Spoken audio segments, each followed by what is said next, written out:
built a quick video before I send you the stuff for the Glass Guru. So what I wanted to show you is just a quick reminder of everything that we've done. So when you are creating a work order, what you're going to be able to do is to add people and add teams as well. So this is a team selector, and then for each team you're going to be able to add a description. Now we're not assigning a time for each individual row. Basically all these people, this whole group, this whole bunch, teams and people, will be going to do this job. We're going to schedule them right here. And when you're done scheduling this job or this engagement, it just becomes one enhanced work order with a first visit. And then what happens if you need to send someone else on the same day or on a different day but for different time interval, you just add a visit. And when you add a visit, you're going to have a work order with 2 visits. So here's an example of the first visit. It's very similar to our current work order, and you can do all the same things. You can assign the team, you can change the status. Here's customer information, here's the visit information, so who's coming, all the statuses, and the work order information. So here's the original work order, how much money it is, and here's a list of all the visits. So we're looking at this visit right now and who's assigned to it. And then just like we talked about before, basically when you look at a visit, it's going to have all these parts, right? So all these accordions, think of like the parts of a visit. And to kind of help me understand better what we did, we call them, John called these enhanced work orders. So I made this chart to kind of break down the information. And I'm going to send a link to this to you. It's going to help us to make some decisions. Basically, the story is like this. I've created an enhanced work order, and I've done this because I need to send people or teams in 2 separate visits, one on Monday, one on Friday. And then what happens is that when I categorize my stuff that belongs to a visit, so for example, like photos and sketches and signatures, right? That's per visit. And then I also need to fill some stuff out, so like customer notes or custom fields if I'm doing pools, right? Every visit I will need to fill out some of these forms and maybe collect a payment and some other stuff. But then the most important part is like if I want to take a look at the actual work order, like the parent work order, when I look at photos, what's going to happen here? Do I see photos from every visit? Yes, of course, that's very obvious, that's very easy. But then signatures, do I collect a signature every time that I go there on every visit or just one time? And then products and services for non-recurring work orders, uh, that is just one running list. So you don't have to add anything during a visit. That's like just on a work order. So I broke this down to kind of understand what goes where, and that's when the kind of tricky part happened. So when you look at the app itself, it seems pretty simple if you just make this change. For example, jobs due today. I click on what's due today, and I see 3 things that are due. Okay, so 1, 2, 3. Now they're named a little bit differently only by adding this word visit. 1, visit 2. It's still, I can see when I should do it, who's the client, which work order, and then the summary and the money. Now when I click on it, I see, okay, here's a status. Where do I have to go? Who's the client?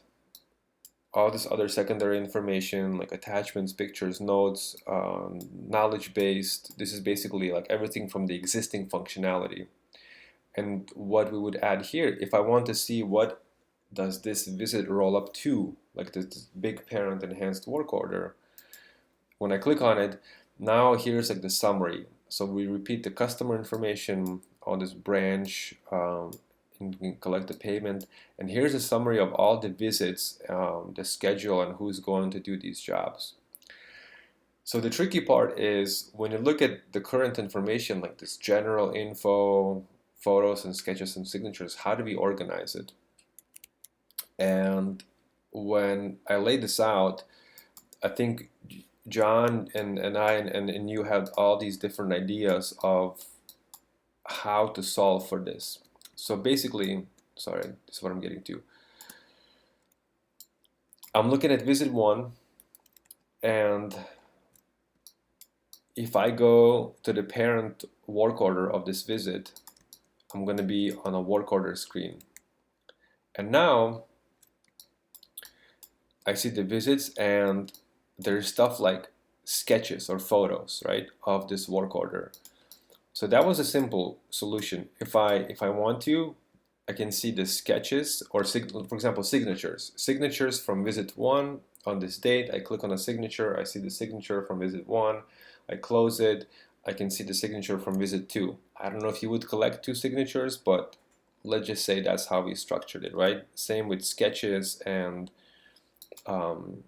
some other things. The tricky part is when you go to general info.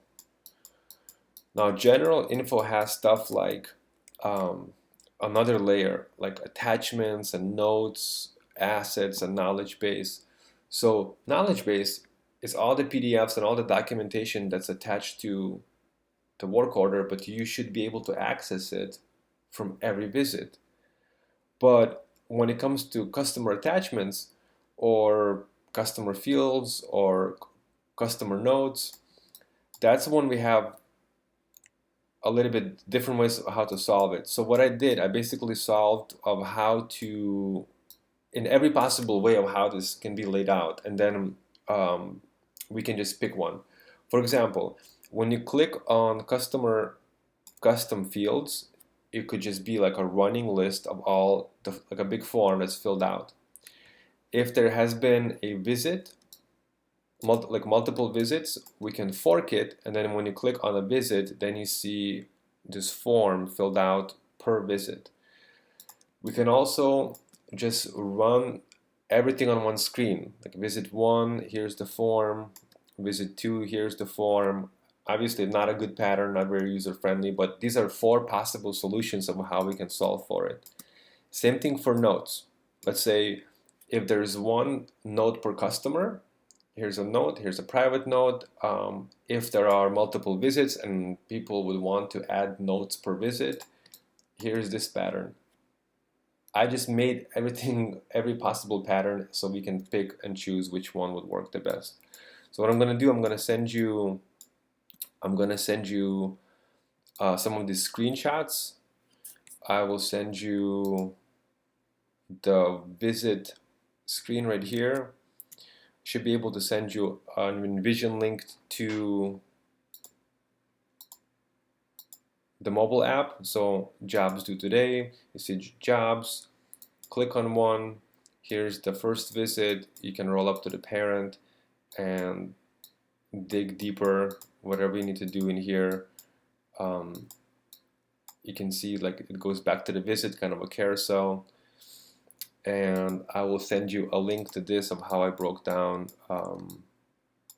all this information. So we just have to decide whether we want, like for example, payment methods to be per visit or on a work order.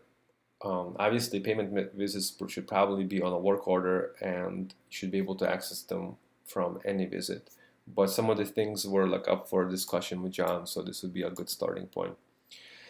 Okay, that's all I got.